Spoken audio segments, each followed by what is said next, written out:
Perdonaré, pero nunca olvidaré.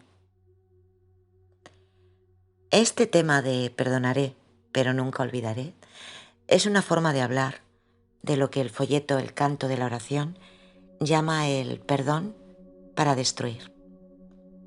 La sección del capítulo 30, llamada la justificación del perdón, es uno de los pocos lugares del curso en que se alude a este concepto del perdón para destruir. La lección 126 es otro, aunque el término en sí solo se utiliza en el folleto. La frase perdonaré, pero nunca olvidaré es bien conocida y muchos grupos y personas la utilizan. Por lo general, el mundo así concibe el perdón. Efectivamente, has hecho algo terrible, inconcebible y pecaminoso, aunque si te perdono, no lo olvidaré. Una de las racionalizaciones para esa posición es que si olvido lo que hiciste y si el mundo lo olvida, podemos terminar metidos en el mismo barco. Eso, por ejemplo, es lo que muchos grupos y personas judías dicen con respecto al Holocausto. Perdonaremos, pero no lo olvidamos, porque si lo olvidamos, volverá a suceder. Un curso de milagros explica con bastante claridad por qué eso no funciona. Por falta de sofisticación psicológica, la mayoría de las personas no se dan cuenta de que cuando adoptan tal posición han convertido el pecado en realidad. La única razón por la que convertirías el error en realidad y lo calificarías de pecaminoso es que crees que es real en ti. Eso es lo que es importante entender. Si acusas a alguien de un pecado, ya sea a escala global o a escala personal, y luego adoptas la posición que dice perdonaré, pero nunca olvidaré, estás acusando a las personas de un pecado porque no quieres ver ese pecado en ti mismo.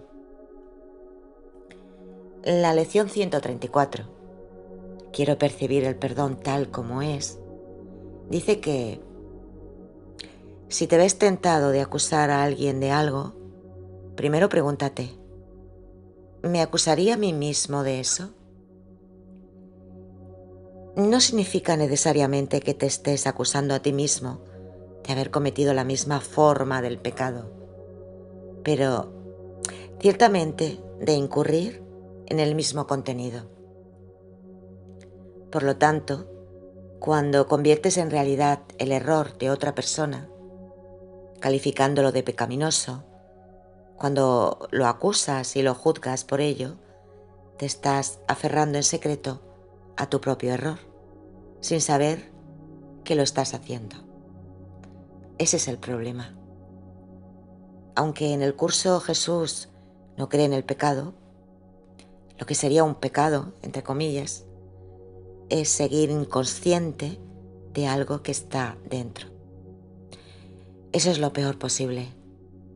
En cierto sentido, es no estar al tanto de la culpabilidad que nos permitió fabricar el mundo. Ese desconocimiento es lo que sostiene el mundo y todo el universo. Una vez que tomes conciencia de ella, cambiarás de mentalidad y la culpabilidad habrá desaparecido. Entonces, en tu conciencia, experiencia y percepción, el mundo también habrá desaparecido, junto con todos los problemas que parecen tan flagrantes aquí. Y así, el problema psicológico de afirmar que perdonaré, pero nunca olvidaré, no es realmente que yo nunca olvidé tu pecado. Lo que nunca olvidaré es mi pecado. Si desconozco lo que pueda estar en mi inconsciente, las cosas horribles de las que me esté acusando a mí mismo inevitablemente se proyectarán. Una vez proyectadas, dado que desconozco su fuente, creeré que mis ataques están justificados porque, de nuevo, no tendré conciencia de dónde proceden. Todos somos muy habilidosos para justificar nuestros ataques.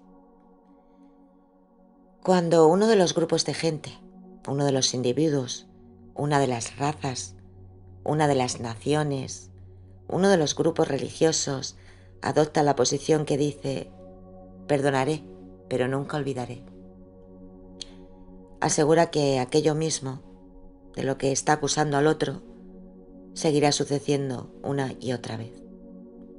Además, habrá una necesidad de que siga sucediendo una y otra vez, porque continuará la necesidad de percibir el pecado en otro y no en uno mismo. De ahí que no funcione la posición del perdón para destruir, de la cual perdonaré, pero nunca olvidaré, es una expresión. Perdonaré al pecador, pero no el pecado, es otra. En el canto de la oración, Jesús enumera 4 formas diferentes en las que se presenta el perdón para destruir. La primera forma es: perdonaré, pero nunca olvidaré. No usa esa expresión, pero es cuando le perdonas a alguien un pecado que ya has hecho real, y al hacerlo, asumes de forma automática una posición superior. Soy un cristiano ejemplar, sincero y fiel. Por lo tanto, te perdono lo que has hecho, pero sí lo has hecho. No hay manera de que podamos adoptar esa posición sin denigrar a la persona a la que supuestamente estamos perdonando. Decir perdonaré, pero nunca olvidaré, no es realmente más que una expresión de esa primera forma del perdón para destruir. El problema, una vez más, con toda la dinámica del perdón para destruir y luego con perdonaré, pero nunca olvidaré, en lo particular, es que no te das cuenta de tu propia complicidad. No necesariamente tu complicidad conductual en el sentido de que seas responsable de lo que otras personas hacen, sino tu complicidad por hacer que el pecado sea tan real y juzgarlo de forma adversa. Si estuvieras experimentando el amor de Dios dentro de ti, sería literalmente imposible juzgar a nadie por nada. No importa cuán abominable fuera el crimen, cuán atroz fuera el pecado, cuán execrable fuera el acto, no podrías juzgarlo. El amor no juzga, no condena, no hace comparaciones ni ve el pecado. Por lo tanto, si ves pecado, si acusas a alguien de lo que sea, en cualquier nivel, debe ser porque en el instante en que estás fabricando esa percepción errónea, has repudiado el amor en tu mente. Cuando quiera que repudiemos el amor, igual que todos lo hicimos, como un solo hijo, justo al principio, cuando repudiamos el amor de Dios, nos sentiremos culpables, forzosamente. No hay manera de evitarlo, porque nos acusamos del pecado de traicionar, descuidar, abandonar, atacar y rechazar el amor. A raíz de ese pecado, entre comillas, sentimos una culpabilidad tan inmensa, la culpabilidad siempre lo es, que la única manera de sobrevivir es deshacernos de ella por medio de la proyección. Es entonces cuando enviamos a los que la atracción de la culpa, en el capítulo 19, describe como los hambrientos perros del miedo, que salen a merodear en una despiadada búsqueda de pecado, listos para abalanzarse sobre el más mínimo asomo de pecado y culpa en otro. Todos andamos merodeando por ahí, buscando despiadadamente el pecado en alguien, en quien sea. Cuando otras personas cooperan haciendo cosas que son claramente a los ojos del mundo pecaminosas, malvadas e inocuas, no lo pensamos 2 veces. Es muy fácil atacar y acusar, y encontramos muchas otras personas que nos apoyan. Olvidamos que las personas a las que acusamos de pecado, hayan hecho lo que hayan hecho en el mundo, padecen la misma dolencia y enfermedad que nos aqueja a todos, la creencia demente de que nos hemos separado de Dios. Todo el mundo la padece. Algunas personas manejan la culpa generada por eso de maneras socialmente aceptables. Otras personas la manejan de maneras socialmente inaceptables. Y otras personas la manejan de maneras de lo más inaceptables en términos sociales. Cometen asesinatos masivos o genocidio. Muchos de ustedes conocen ese maravilloso parlamento en la obra El mercader de Venecia, donde Sylock, el viejo judío prestamista, al que no pintan de forma muy favorecedora en la obra, habla de toda la persecución que ha sufrido. En esencia dice: ¿acaso no sangra un judío? Si le pincháis, ¿no sangra como todos los demás? Bueno, ¿acaso no sangra un nazi? ¿No sangra un terrorista? ¿No sangra la gente que se sienta en la Casa Blanca? ¿No sangra todo el mundo? Todos sufren y tienen dolor. Esa es la verdadera percepción del Espíritu Santo, la visión de Cristo, que ve como iguales a todos los que están aquí.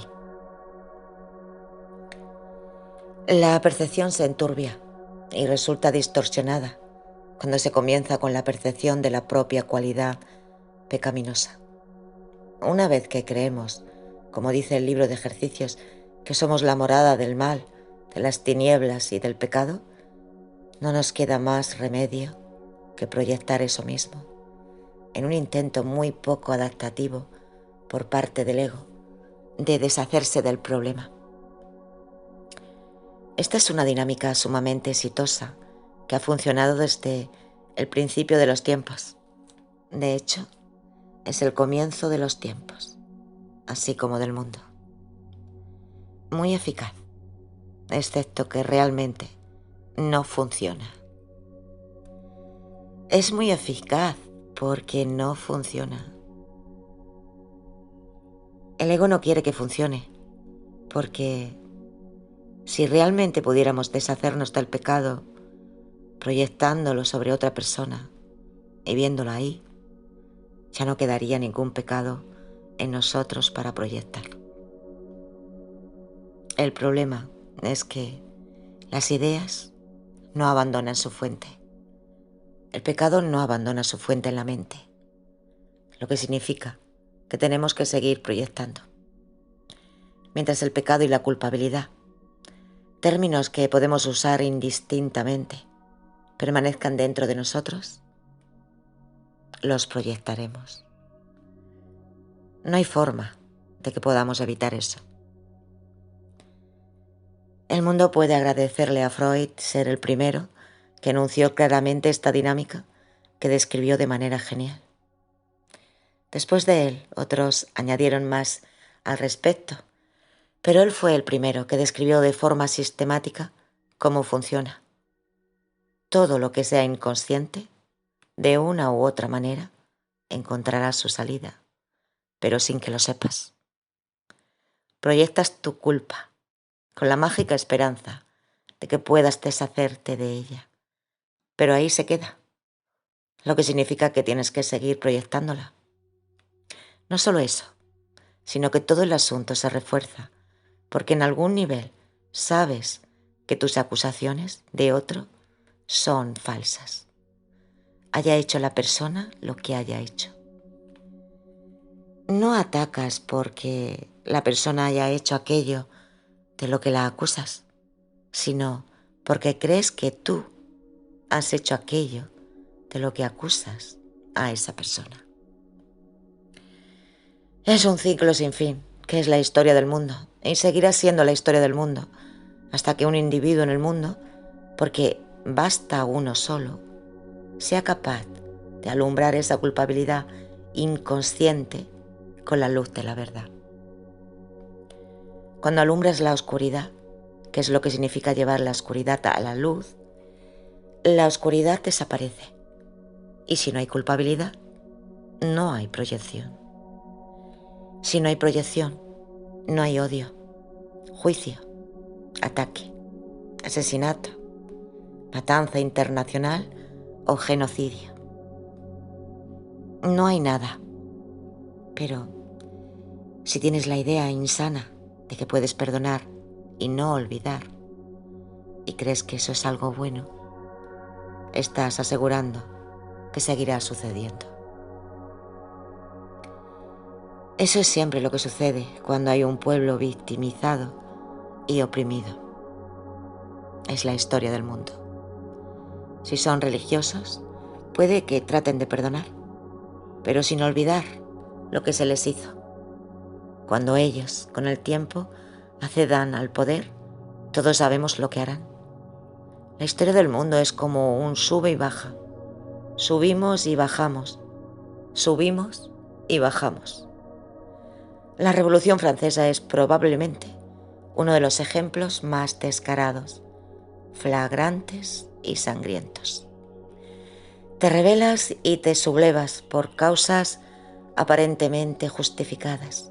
Y luego, cuando accedes al poder, haces exactamente lo que se te hizo a ti. Terminas con un Napoleón que se declara a sí mismo emperador, como él lo hizo después de la Revolución Francesa, y luego las mismas cosas suceden de nuevo. Se reciclan los acontecimientos tan solo para volver a reciclarse. Cuidado con cualquiera que diga, perdonaré, pero nunca lo olvidaré. Eso es incluso peor que simplemente decir, nunca olvidaré. Porque, al menos, cuando alguien dice, nunca olvidaré, no tienes la ilusión del perdón. Cuando le añades lo de perdonaré, adoptas una actitud farisaica. Soy muy buen cristiano, judío, musulmán o ateo y estoy perdonando porque eso es lo debido, pero sigo aferrado a lo que hiciste. Es importante entender por qué no funciona, para que te sientas motivado a hacer lo que sí funciona, que es perdonar sin la parte de nunca olvidar, es decir, olvidas de verdad. Otra razón por la que perdonaré, pero nunca olvidaré, no funciona, es que estás diciendo, hiciste algo terrible en el pasado y nunca lo soltaré. Obviamente, estás haciendo que el pasado sea real, por definición. Bueno, ¿y qué es el pasado? Si nos apartamos de nuestro tema actual y miramos brevemente qué cosa es el tiempo, se vuelve muy evidente por qué eso no funciona. El mundo del tiempo lineal, pasado, presente y futuro, es uno de los marcos de nuestro universo físico y sin duda es uno de los marcos de nuestra experiencia aquí. Todos tenemos un pasado, todos nos experimentamos en el presente y todos anticipamos un futuro como individuos y como miembros de razas, diversos grupos y especies. Pero el tiempo lineal es una proyección de lo que normalmente llamamos la Trinidad impía del ego, que es una constelación de los pensamientos de pecado, culpabilidad y miedo en la mente que precedió al universo físico. Son los cimientos de lo que un curso de milagros llama la mente errónea, la parte de la mente escindida que es el hogar del ego, el hogar del sistema de pensamiento de la separación. El pecado dice que nos hemos separado de Dios y que hicimos algo nefasto. Nos abruma la culpabilidad, no solo por lo que creemos que hemos hecho, sino por aquello en lo que creemos que nos hemos convertido, personas pecadoras que nos hemos separado a expensas de Dios. Entonces, la culpabilidad se vuelve tan intolerable que no podemos sino creer que merecemos ser castigados, el resultado inevitable de creer en la culpabilidad o el pecado. He hecho algo terrible, soy algo terrible, por lo tanto, merezco ser castigado. Y ahora me agobia el miedo al castigo. Cuando proyectamos eso, el pecado se convierte en el pasado. La culpabilidad se convierte en el presente y el miedo se convierte en el futuro. He pecado en el pasado. Experimento este enorme odio hacia mí mismo en lo que considero el presente y me aterra el futuro, que inevitablemente traerá el castigo que con toda justicia merezco. El pecado, la culpabilidad y el miedo proyectados hacia afuera conducen al pasado, al presente y al futuro. Retomemos, perdonaré, pero nunca olvidaré. Al hacer que el pasado sea real, estoy haciendo que el significado del pasado sea real, a saber, un pecado. Como Jesús señala una y otra vez en un curso de milagros, así como en el canto de la oración, ¿cómo puedes perdonar un pecado que has hecho real? Para perdonarlo, primero lo tienes que hacer real y luego, de alguna manera, fingir por arte de magia que no existe. Eso es lo que significa perdonaré, pero nunca olvidaré. Esta es la razón por la que esa afirmación caería bajo la rúbrica del perdón para destruir. Tal vez sea una manera no muy sutil en que los egos de todos nosotros se aferran al sistema de pensamiento que dio lugar a nuestra propia experiencia, nuestra propia existencia. Un sistema de pensamiento de pecado, culpabilidad y miedo, que es protegido por la proyección. Veo el pecado, el mal y la perversidad en ti, no en mí mismo. El ego nos dice que así es como estaremos fuera de peligro. Así es como conseguiremos la inocencia. En verdad, por supuesto, es justamente lo contrario. Y no hay salida, a menos que estemos dispuestos a dar un paso atrás y a mirar las acusaciones que levantamos contra otros. No importa cuán justificadas parezcan, no importa cuántos miles, millones o miles de millones de personas estén de acuerdo con nosotros.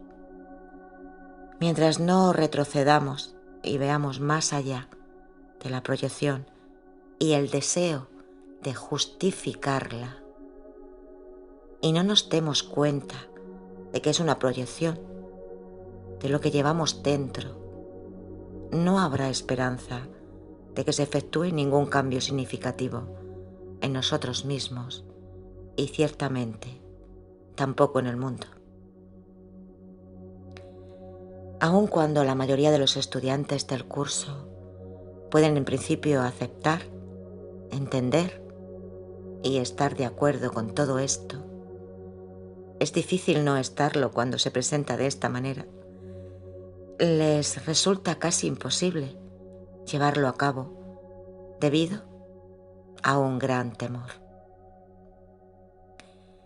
Decimos que aparenta ser una terca negativa, pero detrás de esta se encuentra el miedo de mirar nuestro propio pecado. En el miedo a mirar dentro en el texto, Jesús dice que el ego nos dice que no miremos dentro. Pues si lo haces, tus ojos se posarán sobre el pecado y Dios te cegará. No mires dentro de tu mente, porque si lo haces, verás tu pecado, experimentarás tu culpabilidad y tu temor a las represalias de Dios estará justificado, porque Dios te cegará, que es una manera más amable de decir que Dios te aniquilará, te destruirá y te arrojará al olvido. Así que no miramos al interior. Al principio solo hay un interior, solo hay una mente. De hecho, siempre solo hay una mente. Pero el ego nos convence de que la psicosis es el camino a seguir. Así que aparentemente proyectamos lo que está dentro. Digo aparentemente, entre comillas, porque en realidad la culpabilidad no abandona la mente. Aparentemente la proyectamos y eso da lugar a un mundo. Luego inventamos un cuerpo con un aparato sensorial que percibe un mundo, pero todo es literalmente inventado, por lo que es una psicosis.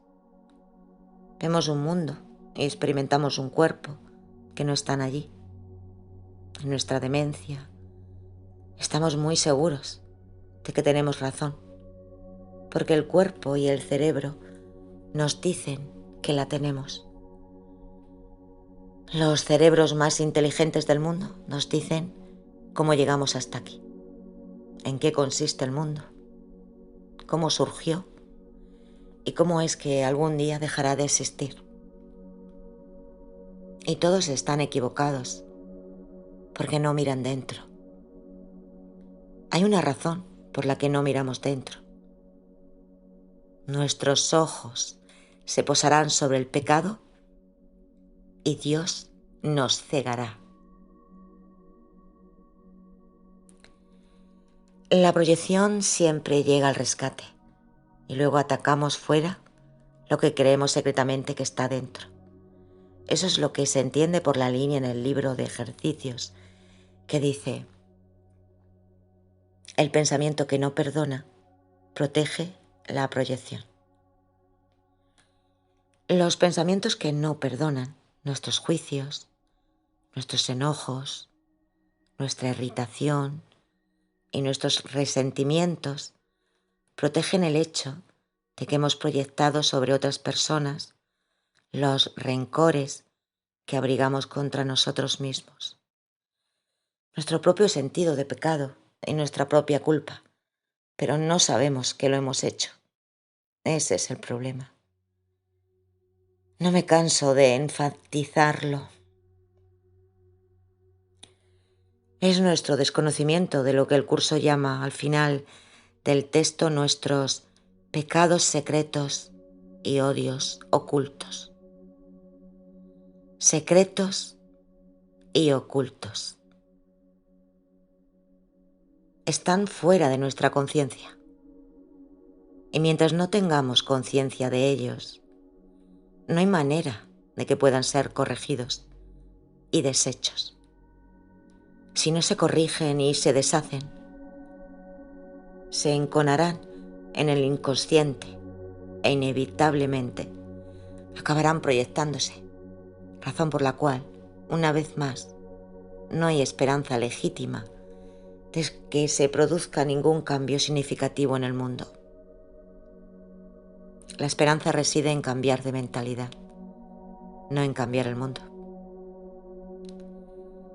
Una vez entendido el concepto del perdón para destruir y por qué no funciona, Perdonaré, pero nunca olvidaré. Es preciso tomar conciencia de por qué no vives y practicas el perdón. La clave es centrarse en eso. Volvemos a nuestra vieja amiga, la resistencia. En resumidas cuentas, oponemos resistencias a la verdad y nos aterra porque la verdad nos hará libres. No queremos ser libres porque el ego nos dice que ser libres implica que dejaremos de existir, pues la única libertad verdadera es estar de vuelta en el cielo que nunca abandonamos. Esto es lo que el curso llama hacia el final del texto la libertad de la voluntad. Somos las extensiones de la voluntad de Dios, la cual es para siempre libre porque no hay conflicto ni nada que la tenga entre cadenas o aprisionada. Para el ego, la libertad significa estar libre de la unidad de Dios. Por eso en nuestro mundo todos le dan tanta importancia a ser libres. La gente habla de la libertad externa, que no es necesariamente algo malo, pero si quieres ser realmente libre, es poner énfasis en el lugar equivocado. Ser realmente libre significa que te da igual lo que la gente le haga a tu cuerpo, porque eres libre dentro de tu mente. Es posible que no seas libre de cambiar las circunstancias o las situaciones externas, pero llegarás a entender que las situaciones externas no son responsables de tu felicidad o de tu infelicidad, de tu aprisionamiento o de tu libertad. Nuestra decisión a favor del ego es la que nos aprisiona y nuestra decisión a favor del Espíritu Santo es la que nos libera. Todo lo demás da igual y no tiene importancia. Por lo tanto, cuando luchas por tu libertad externa, como han hecho los grupos a lo largo de la historia, la gran tentación es hacerlo con el ego. Y sabes que lo estás haciendo con el ego si crees en la separación, en el ataque justificado, en las revueltas justificadas, o si crees que tu felicidad se puede comprar a expensas de otra persona. Los malos tienen que morir para que nosotros podamos vivir. Esta es la razón por la que ninguna revolución funciona realmente. Se basa en el principio de uno o el otro. Tú me oprimías, ahora voy a derrocarte y yo te oprimiré a ti. Entonces accedo al poder y como sigo formando parte del mismo sistema de pensamiento que creo haber derrocado, hago lo mismo. Nunca cambia nada porque seguimos reciclando lo mismo una y otra vez, ya que ese es quien creemos que somos. Hay una razón por la que reciclamos lo mismo una y otra vez. En este mundo no creemos que somos criaturas del amor. Creemos que somos criaturas de la culpabilidad. Las criaturas del amor no vienen a este mundo. Se quedan en casa con el amor. Las personas que vienen a este mundo son las que sienten que han abandonado y rechazado el amor, que han salido huyendo de un Dios inventado que creen que viene detrás de ellos. Se encuentran con un mundo que han fabricado y creen que el amor está aquí, cuando en realidad lo que está aquí es la culpabilidad que los acompañó cuando ellos, en primer lugar, se escaparon del amor. La proyección es lo que preserva la culpabilidad. Una vez más, el pensamiento que no perdona protege la proyección. La culpabilidad se preserva al nosotros proyectar sobre otras personas los juicios que formamos de ellas cuando les buscamos defectos y nos percibimos tratados de forma injusta. Ese es quien creemos que somos. Está en nuestro ADN y por eso resistiremos firmemente todo lo que quiera deshacer o cambiar ese ADN. La pequeña voz que oímos dentro nos dice que si dejamos ir nuestros juicios y nuestra rabia, si vemos a todas las personas como iguales y nos soltamos de la culpabilidad, vamos a esfumarnos, desaparecer en el olvido. Por supuesto que el proceso no funciona de ese modo. Al final, sí desaparecemos en el corazón de Dios, pero antes de eso, lo que desaparece es la culpa, junto con la angustia, la depresión, la ansiedad, el miedo y el malestar. No perdemos el sentido del yo, sino hasta el mero final, cuando ya no tiene importancia para nosotros. Es muy útil ser conscientes de que todos oponemos resistencia a aceptar el hecho de que el perdón para destruir no funciona. Sí, reconocemos que el perdón mediante separación no puede funcionar, pero que el verdadero perdón no pasó nada y no hay nada que perdonar. Sí funciona. El ego entonces nos advierte que eso implica el acabose de quienes somos. Ese es el miedo. Si no ves tu resistencia al aprendizaje y a la práctica del verdadero perdón, nunca lo aprenderás, ni lo practicarás. Pensarás que lo estás haciendo, pero lo único que harás realmente es practicar el perdón para destruir.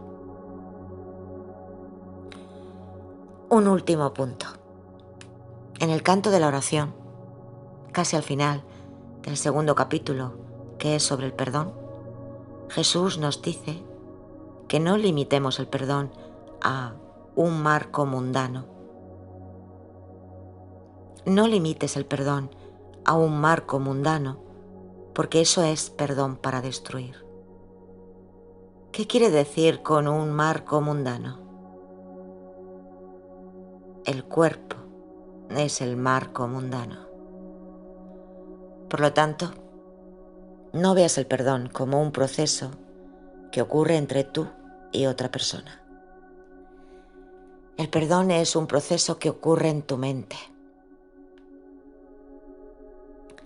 Últimamente, es la expresión de tu perdón de ti mismo por haber elegido al ego en lugar de elegir al Espíritu Santo. Ese es el verdadero perdón.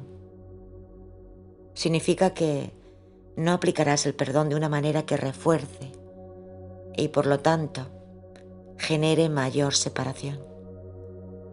Decir, perdonaré pero nunca olvidaré, es claramente una declaración dualista. Hay un yo, entre comillas, que te está perdonando, pero es también una declaración, como hemos visto, que refuerza la creencia en el pecado.